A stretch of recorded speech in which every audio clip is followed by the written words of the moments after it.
അമ്പലപ്പുഴെ ഉണ്ണിക്കണ്ണനോടു നീ എന്തു പരിഭവം മെല്ലെ ഓതി വന്നു. കൽവിളക്കുകൾ പാതി മിന്നി നിൽക്കവേ എന്തു നൽകുവാൻ എന്നെ കാത്തു നിന്നു നീ.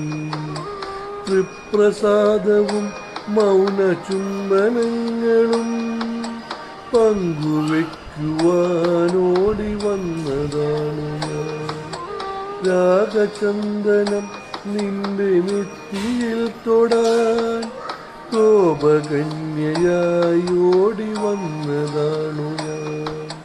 അമ്പലപ്പുഴെ ഉണ്ണിക്കണ്ണനോടു നീ എന്തു പരിഭവം